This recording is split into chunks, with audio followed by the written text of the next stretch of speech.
Welcome to the Foot Health Facts Podcast, powered by the American College of Foot and Ankle Surgeons.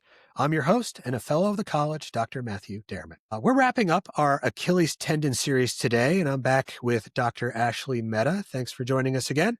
Thank you for having me. Yeah, to talk about what happens when rest and rehab just don't cut it, when surgery becomes part of the conversation. So, when does surgery become the right call for someone with Achilles problems?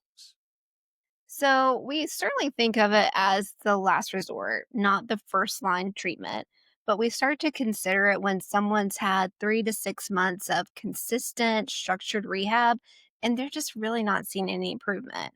We also will consider it if people have a partial tear or severe degeneration of their tendon that's just not responding to conservative treatment. Or maybe in the case of a full Achilles tendon rupture, especially in our younger and highly active individuals. Ultimately, it's all about function and quality of life. So if your pain is limiting your ability to walk or train or work, despite non surgical care, then surgery, it just starts to make sense. No one really comes in saying, I need surgery. I want surgery, unless they've had maybe that acute rupture. And even then, the research shows that maybe it's not even necessary to actively repair that. So what are the most common surgical options and how do you decide between them? Yeah, there are a few main procedures, and really they differ depending on what your problem is. So, for a rupture, our goal is to repair the tendon. So, we either do that with an open approach or can do it minimally invasive sometimes as well. But the goal's the same, that we want to bring those torn ends back together. And so, for more chronic tendinopathy or insertional Achilles tendon problems, we're more talking about debriding the tendon, removing possible bone spurs, or even sometimes transferring another tendon to help to support the Achilles. So each one really has their different timelines for rehab, but really the core goal remains the same. We want to get the patient back to pain free function. So what should patients realistically expect from their recovery? Yeah, so I always talk to my patients that it's going to take a lot of time and a lot of patience.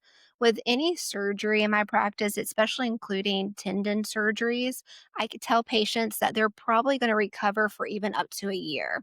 Now, that doesn't mean that they're not back to walking and getting back into some of their regular activities, but the tendon will continue to heal over that year. So expect about a year long of rehab. The first few weeks, usually we're talking about immobilization, like maybe in a boot or a splint, and then we follow with gradual rehab. So most patients, they do get back to their daily life and even sports, but it certainly isn't overnight. And I always tell patients it's not a marathon, or it is a marathon and not a sprint. Yeah. So how do you help these active patients manage expectations post-surgery? We got those athletes that they're itching to get back to sports or high impact activities. Like they were on a training cycle and they want to, how do you really manage those expectations? Yeah, it really just starts with clear, honest conversation. So we talk about the recovery timeline extensively. And we also talk about the potential for possible lingering stiffness or calf weakness, or even the risk of re-injury if they rush their rehab program. I tell people you will get back, but it may look different, meaning that maybe you're doing a different training volume, you're doing better warm ups before your sport, or maybe you're even thinking about different footwear. So rehab, I think of it not just healing, your tendon, but it's also rebuilding the trust of your body.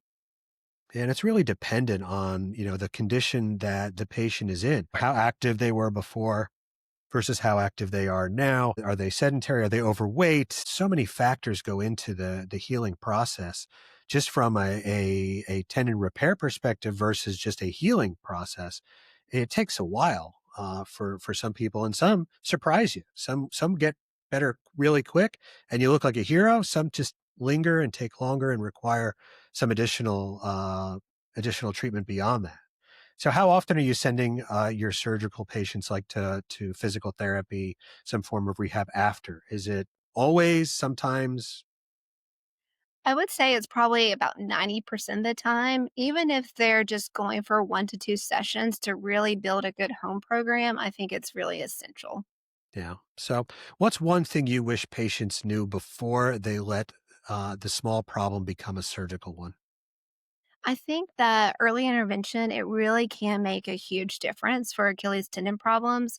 The longer you push through pain, which, is a kind of a trademark for most athletes, the longer you do that, though, the more damage to the tendon, you can occur. So that can make it harder to treat. And just because you come in early doesn't mean that we're going to say you need surgery. And I think that's a fear of a lot of patients. But really, the fact is, in most cases, catching it early usually means that you can avoid surgery altogether.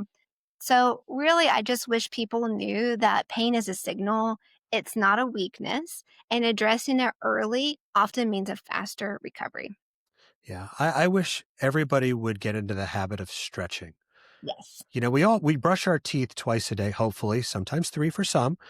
Right. And wouldn't it be easy to habit stack? I'm a big fan of habit stacking. I'm a productivity junkie. And the idea of stretching while you're brushing your teeth, because you can do a nice active calf stretch, right? If people would just get into the habit of stretching while they're brushing their teeth, we could probably reduce the number of Achilles tendon injuries and Achilles tendon surgeries we have to do just by appropriate stretching. I love that. I'm going to use that on patients tomorrow, this habit stacking. It's great. Feel free. Well, thank you, Ashleigh, for joining us. And this wraps up our mini series on the Achilles tendon. Thank you for your expert insights, as always. Maybe have you back for another topic in the future. That sounds great. Thank you for having me. You've been listening to the Foot Health Facts podcast. For more information on today's topic or any foot and ankle concern, head over to foothealthfacts.org. On behalf of the college, I'm Dr. Matthew Dairman. Thanks for joining us today. If you enjoyed this episode, don't forget to like, subscribe, and share it with someone you care about. Together, we'll keep everyone moving forward one step and one topic at a time.